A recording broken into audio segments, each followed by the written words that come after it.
temperatures have been scorching almost every corner of the country. Axios Phoenix reported Arizona's capital is set to break its 18-day streak for the longest heat wave on record. Florida is also facing record-crushing heat, causing an uptick in its ocean temperatures, reaching 92 to 96 degrees in the Florida Keys, according to the Washington Post. While some places are under a heat wave, flood alerts have been issued to over 9 million people in the northeast of the United States as heavy rain continues to pelt the region. Devastating flash flooding has left behind death and destruction, with at least one death being reported. News Nation correspondent Sloan Glass is here with us to discuss. Welcome, Sloan. Where are you?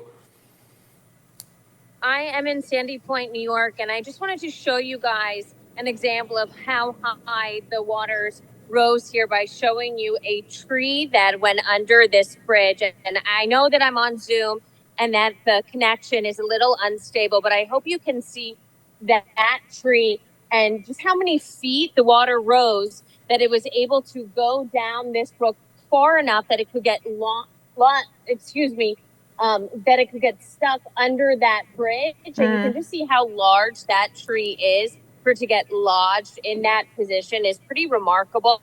I also want to show you both our proximity to this park that was completely flooded yesterday. They've been doing repairs all morning long. And I talked to a resident who told me that there were people enjoying a picnic in this park and that they said it was like a tsunami, just waters coming in. And you know, this is something that they said would happen once every 100 years. And now we're hearing from officials this will be a once every 19-year event. And we're only an hour and 15 minutes outside of New York City. I'm in Sandy Point, New York.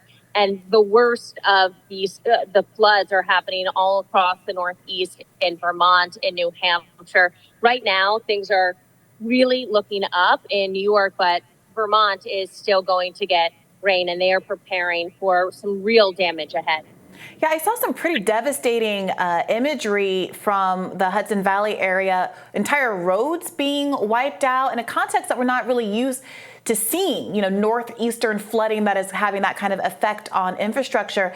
That combined with the story about the record heat wave that we've experienced this month. I mean, what do the scientists say? Is this seeming to be more evidence that these are trends that are going to be increasing over time?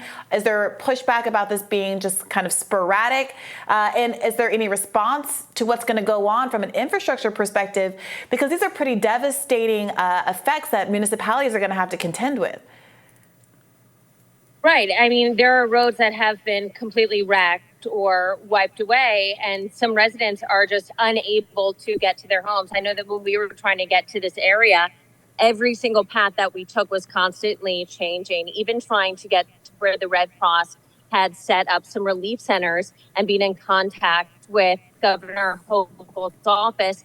They couldn't tell us the path to go to get to those relief centers because it was constantly changing, because the roads were getting shut down. There were so many detours, and it was just an ever-evolving situation. I spoke with a woman whose son called her and said, "Mom, I can't get to our house." He had to park his car.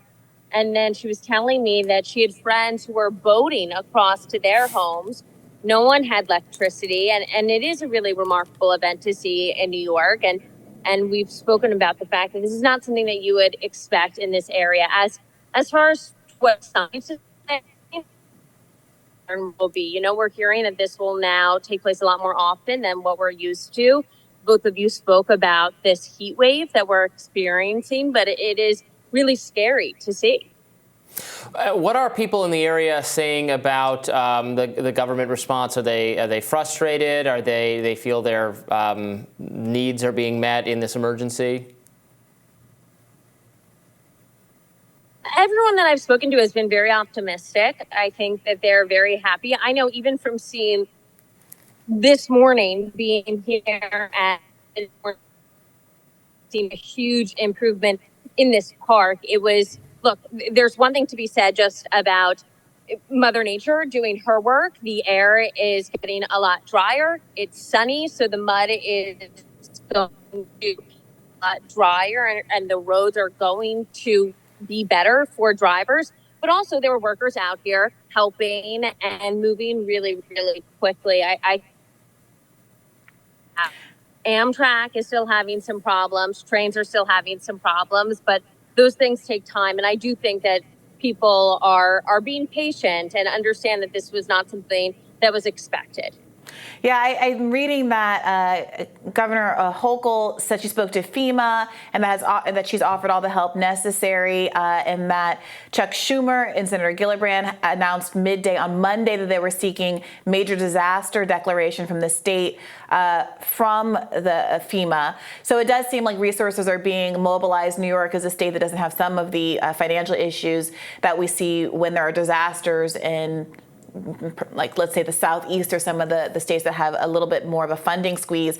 And of course, Joe Biden has been traveling around the country to places where there's evidence of his infrastructure dollars going into effect from the infrastructure bill, claiming credit for having offered political resources to address what has been a long-standing problem with crumbling American infrastructure. And I am curious whether or not these escalating crises will help to generate more consensus next time there's more infrastructure spending proposed, instead of the kind of bipartisan infighting that happens around these things, which seem very common sense, sensically needed by so many Americans.